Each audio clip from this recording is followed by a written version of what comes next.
नमस्कार स्वामी भक्तांनो, भक्ती दिव्य अनुभव या यूट्यूब चॅनलमध्ये तुमचं स्वागत आहे. आज आपण अशा एका विषयावर मनापासून बोलणार आहोत जो केवळ ऐकण्यासाठी नाही तर अनुभवण्यासाठी आहे. हा विषय आहे जीवन बदलणारी स्वामी समर्थांची प्रार्थना. मानवाच्या जीवनात आयुष्य म्हणजे सुख दुःखाचं चक्र. कधी आनंद असतो तर कधी अश्रू, कधी यश मिळतं तर कधी अपयश. आणि अशा प्रत्येक वळणावर माणसाला एकाच गोष्टीची गरज असते, ती म्हणजे आधार. हा आधार जिथे संपतो तिथे सुरू होते श्रद्धा, आणि श्रद्धेचे सर्वात मोठं रूप म्हणजे प्रार्थना. स्वामी समर्थ फक्त संत नाहीत तर जीवनदायी शक्ती पण आहेत. श्री स्वामी समर्थ हे नाव घेताच मनात एक वेगळी शांतता उतरते. जणू मनावर ओझं कुणीतरी अलगद काढून घेतलं आहे अशी अनुभूती येते. अक्कलकोटचे पवित्र भूमीत अवतरलेले स्वामी समर्थ हे केवळ संन्यासी नव्हते, ते सद्गुरूचे साक्षात अवतार मानले जातात. त्यांचे जीवन, त्यांची वाणी, त्यांची नजर सगळंच भक्तांच्या जीवनाला दिशा देणारी होती. स्वामी समर्थ कधीही मोठ्या मोठ्या विधीचा आग्रह धरत नसत. ते नेहमी एकच गोष्ट सांगत, भाव असाल की मी तिथेच आहे.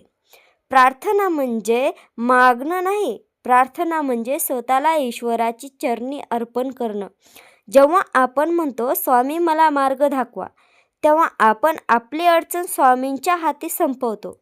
प्रार्थना म्हणजे मनाचं ओझं हलकं करणं, भीतीला श्रद्धेत बदलणं, अश्रूंना आशात रूपांतर करणं. आणि स्वामी समर्थांची प्रार्थना तर जीवन बदलण्याची क्षमता ठेवते. जीवन बदलणारी प्रार्थना शब्द कमी आणि भावना अफार असतात. स्वामी समर्थांची प्रार्थना फार मोठी असावी लागते असं नाही. ती साधी असते, पण ती मनापासून असली पाहिजे.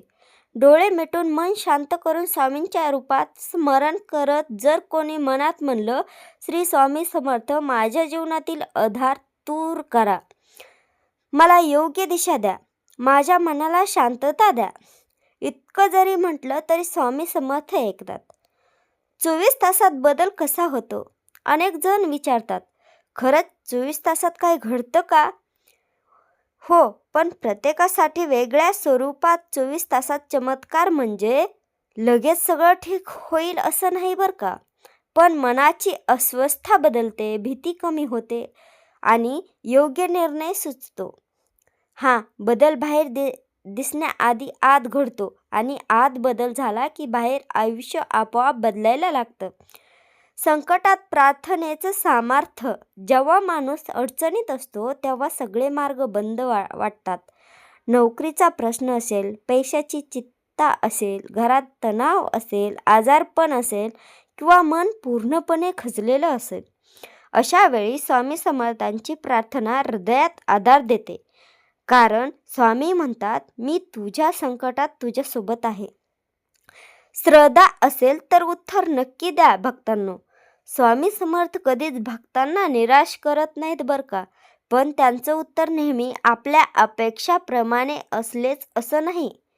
कधी ते आपल्याला परिस्थितीत स्वीकारायची ताकद देतात, चुकीचा मार्ग सोडायला लावतात किंवा नवीन संधी दाखवतात. हे सगळं म्हणजे जीवन बदलणारी कृपा आहे. प्रार्थना करताना काही महत्त्वाचं ते पहा. स्वामी समर्थांची प्रार्थना करताना 3 गोष्टी खूप महत्त्वाच्या आहेत. विश्वास, स्वामी ऐकतील हा दृढ विश्वास. नम्रता, अहंकार न ठेवता स्वतःला त्यांच्या चरणी संपवणं. संयम, उत्तर लगेच दिसलं नाही तरी श्रद्धा न सोडणं. अनुभव सांगतात स्वामी समर्थ खरे आहेत. असं नाही की हे फक्त कथा आहे, असं नाही की ही फक्त ऐकलेली अनुभव आहे. आजही हजारो भक्त सांगतात, प्रार्थना केल्यानंतर मन शांत झालं, आकस्मिक मदत मिळाली, अडकलेले कामं मार्गी लागलं, आतून बळ मिळालं. हेच स्वामी समर्थांच्या प्रार्थनेचं खरं फळ आहे. स्वामी समर्थ देव नाहीत तर आपलेच आहेत. स्वामी समर्थ भक्तांशी देवासारखे दूर राहत नाहीत. ते मित्रासारखं, पालकासारखे, मार्गदर्शनासारखे वागतात.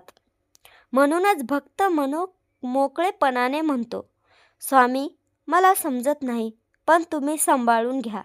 आणि स्वामी खरंच सांभाळून घेतात. प्रार्थना म्हणजे शरणागती.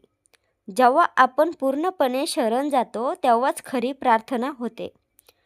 हे स्वामी, जे माझ्यासाठी योग्य आहे तेच घडू दे. ही भावना आली की जीवनातील संघर्ष कमी होतो. निबंधाचा शेवट म्हणजे असं एक सांगते की स्वामी समर्थांची प्रार्थना म्हणजे कोणतं मंत्र तंत्र नाही बरं का, कोणतं चमत्कारिक सूत्र नाही. ती आहे श्रद्धा, भावना, विश्वास, परिवर्तन.